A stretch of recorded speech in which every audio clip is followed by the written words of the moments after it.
Whew. Okay, so if you're concerned about the latest Palantir news, about more insider selling, stay with me. I got you covered. On this channel, I want to give you real financial analysis without any agenda. I'm not going to hype.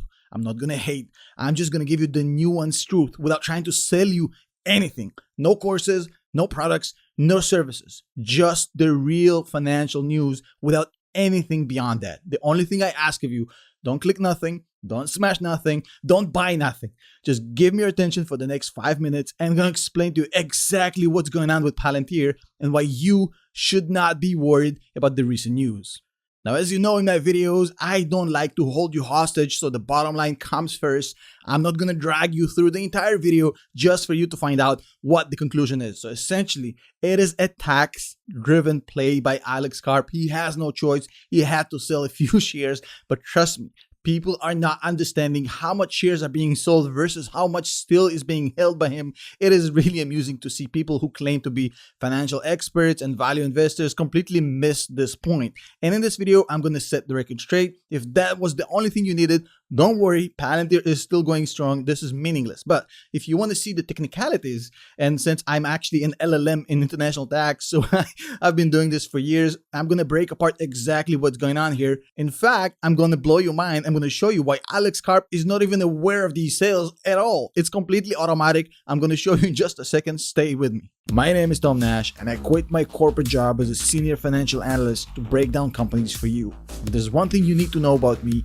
I don't take bullshit from anybody. So yesterday's numbers came out and everybody was freaking out. The Palantir haters came out of their holes, but don't worry, in this video, I'm about to put them right back wherever they crawled from. I'm going to show you everything. So basically what happened yesterday, we got notice that Alex Karp made another sale. So basically we all got an email notifying us that Alex Karp sold 1.8 million shares. And by the way, let's just use 2 million just for the sake of simplicity. The price was 20.7, but let's use 20 just for simplicity. And the cost basis was 10 cents, which makes it extremely simple. Now, all the Palantir haters are about to get shellacked in this video. Check this out. So essentially, he just made $40 million yesterday because his cost basis is 10 cents. He sold it at 20. So the dude just made $40 million. Why is he selling? What the hell, Alex, right? You know this company is about to go ballistic. Why are you selling at $20? Do you not believe in your own company? That looks bad. Not exactly. Let me show you.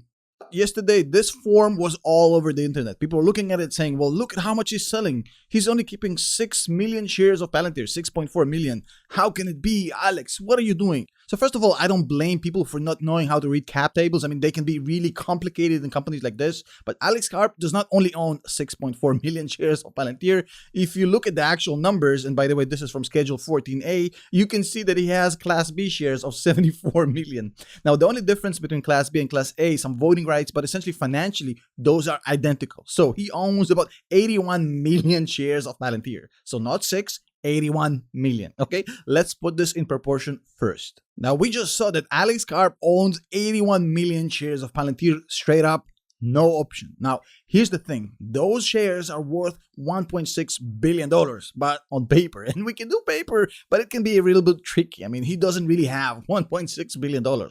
It's all up in the air right now. But here's the thing. Last year in 2020, the dude made $1.1 million in actual salary. Now, with other expenses, security, and whatever, he made about $3 million. But that was pretty much his own kind of net income for last year. Now, that's a huge difference between 3 million and the 1.6 billion, which is kind of imaginary at this point. Now, here's the thing. In August 2020, just before they went and direct listed the company granted him this. Let me show you the numbers because this is fascinating. They gave him 141 million shares of the company, but in options and with quarterly vesting. Essentially, every quarter, a little bit of it gets vested, which means essentially it gets activated. Now, in addition, he got 39 million of RSUs, restricted stock units. Essentially, these are stock. I mean, for all these purposes. So the tax bill on this was pretty massive. Now, the 39 million, I think, was taxable right away, but that's not the point. Let's focus on the 141 million in options. Now, those options created a quarterly vesting schedule. Every quarter, a little bit of it actually gets vested every time. Now, what happens when the new quarter comes in and the new options are vested, the new batch? And I'm not going to go into the technicalities, but if you can ascertain the price of the stock upon the vesting of the option, that means that the difference between your cost basis and the actual market price of the share is a taxable event. In his case, it's 10 cents versus $20. So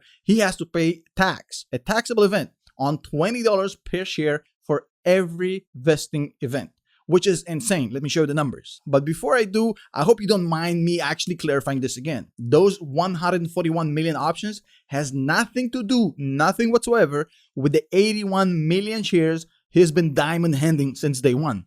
Nothing. And actually, since he got granted this back in August 2020, he sold about 33 million shares worth about $447 million. A lot of money. However, mind the numbers. He only sold about 20% of the grant. 80% of that options grant is still being handled by Alex Karp. The only thing he sold was 20%. Why did he sell these 20%? Why did he sell for specifically $450 million? Let me show you, because the numbers are going to blow you away in just a second. Now let's go back to the vesting, specifically this latest vesting, which we all got updated about. So he had 1.8 million shares vested. That means he has a taxable event on income of $40 million, specifically just in this quarter, by getting no dollars in his pocket, nothing. He didn't get an extra dollar, but he has a taxable based on 40 million of actual income, which he didn't receive. That creates an issue. So whatever his tax bracket is, and we're going to talk about it in a second, it's a lot of money.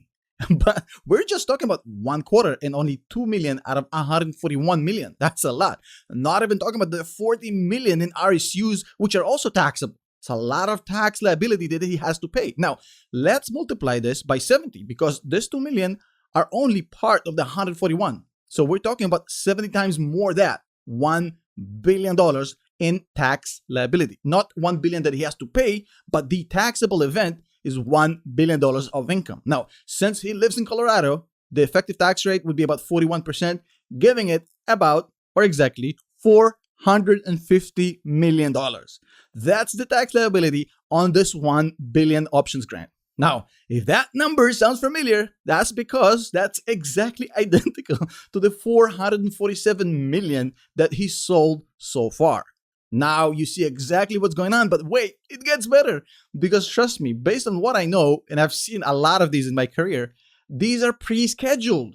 Now, Rule 10.5b actually allows you to pre-schedule these sales in order to avoid any claims of insider selling. That's how you avoid getting accused of any insider trading, good or bad. So essentially, if he pre-scheduled these exactly according to the tax bill, and he generated just enough income to pay the tax bill, and he's still diamond handing the rest of that 141 million grant, and plus he has 81 million shares, that tells you everything you need to know. He probably didn't even know that these shares were sold. It's automatic. Now, I'm not his attorney. I'm not his tax attorney. I don't know exactly what's going on. This is just my opinion. I'm just hypothesizing based on what I know. So this might be inaccurate, might be wrong, might be the ramblings of a madman. You gotta do your own research and find it for yourself. Allegedly, blah, blah, motherfucking blah. And that's, boys and girls, how you handle FUD and panic using numbers, facts, and legislation with zero opinion. Just the numbers prove that all these panic and haters and FUDsters have no idea what they're talking about. Or maybe even worse, they know and they still do it, which is actually even worse. I don't know. In any case, huge shout out to our Palantirs, the Patreons, and the channel members. Shout out to Felix and Friends, one of my favorite channels. Go subscribe to him. He has 20,000 subscribers. Let's get him up there. He's a huge Palantir fan and a close friend of mine. Shout out to you, Felix. Great videos. We'll see you guys in the next video.